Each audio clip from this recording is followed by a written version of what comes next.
abirikiriza babire nibakera barikuzaguza kandi n'okushaba habwe Sande ya mataji Bishop w'obureberezi bwa West Buganda Diocese Right Reverend Guston Sereko abire najaguza habo kusiya umwaka gumwe ho batirwa mu ntebeji okujaguza okukana n'okusima kubire kwebembirwemu omureberezi wa Kampala Diocese wa Humwire Right Reverend Dr. Hannington Mutebi kandi emikoreji ebireta birumwe abembezi ba government abatari bamwe na bamwe abanyadini hamwe n'abantu ba burijo kandi omugenyi mukuru abira ryo mukazohereze kutoranwa nko munyeshengero kazi ahabwa Masaka City kandi ogwa birajwekire omwezi wa speaker w'ishengero ry'ihanga Right Honorable Thomas Tayebwa omukujaguza oku ababire bizire kushaba barundine sente ziri kwingana miliyoni 50 kandi zibe zirigeze kigendero cyo kugira ngo zimaririze okombeka enju y'omureberezi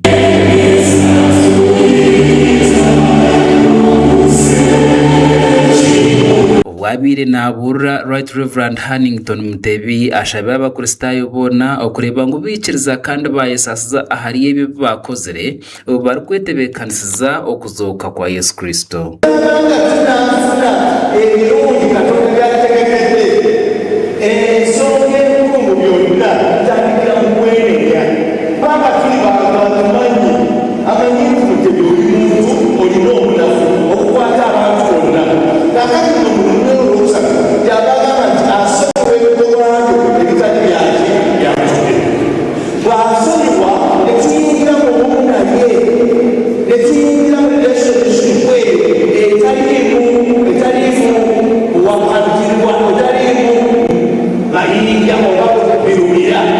muringo ngo gumwe Benon Mugarura orukure ntekateka zo kombeka enju y'omureberezi hagizire ngo bakine cyetengo cyo kwisiya sente ziri kwingana na miliyoni 250 kandi ogwashabira bikiriza bo no kurenga bakwatiraho obureberezi okwika ha kitekateko cyabo. Bishop, I want you that we had a target and we still have the target collect 250 million,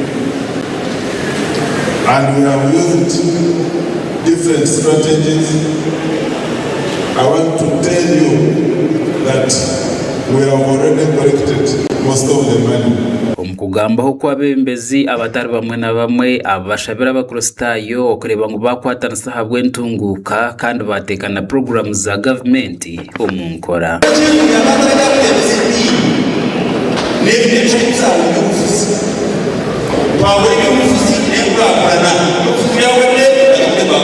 okuteeseganya n'omuntu yenna alina ettaffaali esobola okuteekako okuprotectinga against eggwanga era wano mwisabira onalibasabulamu ne ttiimu yo mujje tukolere wamu.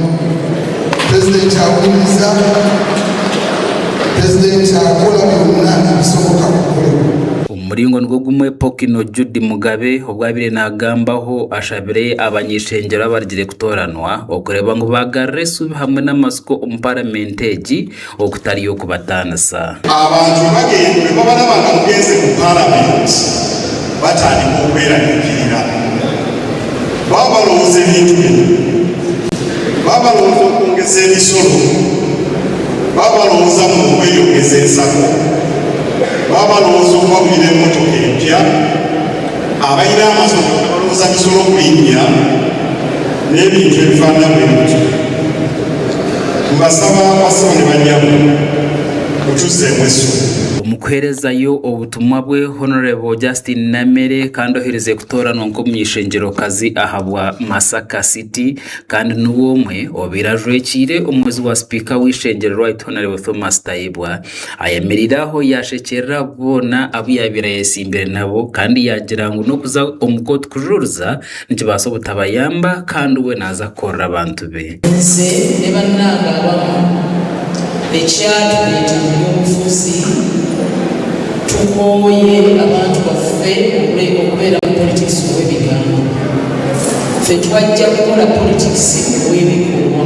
Ubwo ayongere yaherezayo miliyoni 10 okurwa omwezi wa speaker w'ishengero taata lwenyini gye yankwasisa era eriko Parliament of the Republic Parliament of Uganda, if undelivered, nakano kakwate nnyo, if undelivered, please return to the office of the Deputy Speaker, Parliament, P.O. Box 7178 Kampala.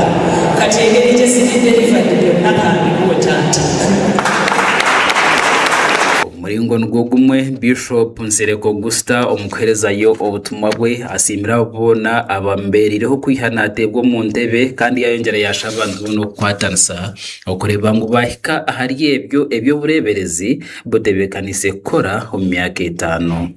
Okusinga ennyo njagala kwegayirira n'okusaba basumba bannange bwe tuddukanya omulimu guno strategic plan etulambika biki ebyokukola naye okusooka byonna ekkowa erisooka kwe kubuulira enjiri abantu bakkirize mukama waffe. Gashakwa Julie Namale abwa Tayari West.